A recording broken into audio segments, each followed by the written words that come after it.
they do not come from red states.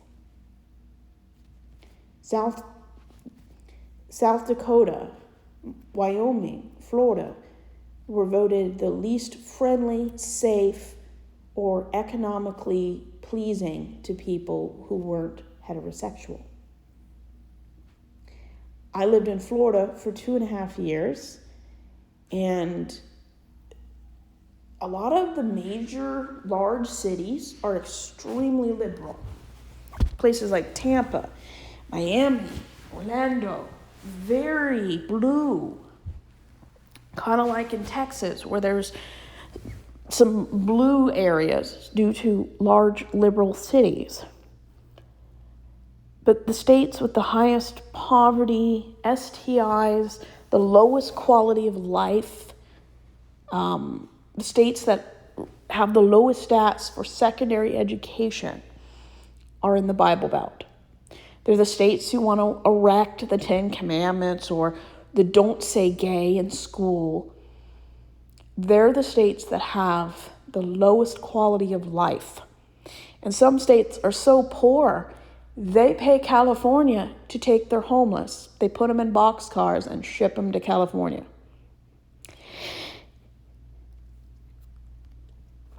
So let's talk a little bit more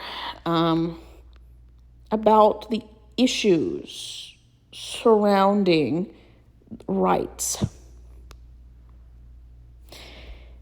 Christianity doesn't just stay in the U.S. Christian churches, organizations, nonprofits, legislation, lobbyists, they go to hundreds of countries around the world, giving money and trying to get laws passed in Africa, Europe, Asia, North America to criminalize homosexuality or trans rights.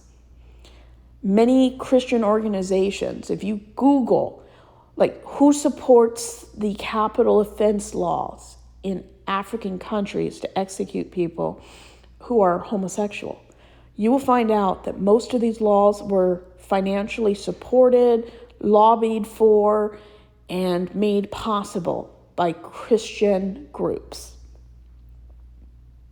In my opinion, it was the European religious Christians that spread homophobia to Africa and various parts in the Middle East. There are so many anti-gay laws in just Africa alone. Uganda, it's illegal to be gay there. Nigeria outlaws same-sex relationships. Many same-sex activity is illegal in places like Ethiopia, Kenya, Jamaica, Guyana, Iran, Iraq. And those are just the tip of the iceberg. And just because it's not illegal or the death penalty associated doesn't mean that trans and queer people have quality of life. The Mormon Church, they have supported many activities that are illegal.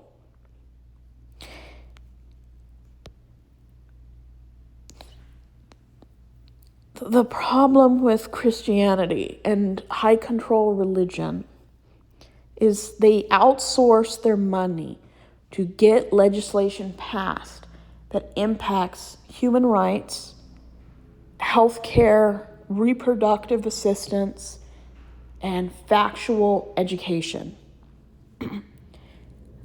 Less than 25% of the states in America are required by state or federal law to teach factual sex ed education. Less than 22% of states are required to teach consent, safe sex, and contraception.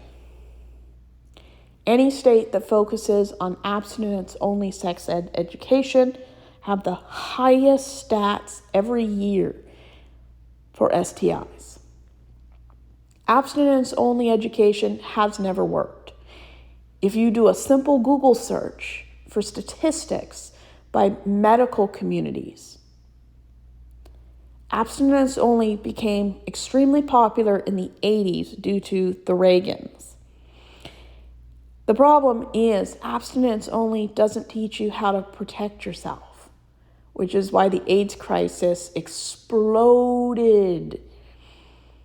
If abstinence-only education was outlawed and we taught factual, educational prevention, quality of life, consent, reproductive opportunities, we would see a gigantic change in sexual fulfillment, safety. I mean, every year, places like Mississippi, Louisiana, and Alaska have public health crises due to not having laws that require schools to teach young people about condoms. And it's not going to change. As long as groups use their money to cause anti-trans legislation, anti-gay legislation, queer history erasing, don't say gay laws, limiting travel and pursuit of happiness for non-heterosexual people, removing books that can help kids struggling with the reality of who they are, we would not have most of the problems we have now if people didn't want to hide knowledge from people who need it. Which is why I don't agree with book bans, removing books from libraries. As long as a book is factually accurate, that's the only time we should call it a textbook. If it is not factually accurate, then it's fiction. We need to teach our kids the history of every group of people. History, everything in school should be taught to educate people. And this is going to include a lot of uncomfortable information. People are going to learn about slavery, lavender marriages, zoning racism, sexist marriage laws that erased women. They're going to learn about pay disparity and white privilege.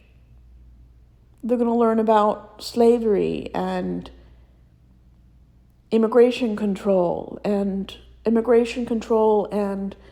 abortion are racist policies. They cover up pro-life from being racist, but it is racist, and it will always be racist.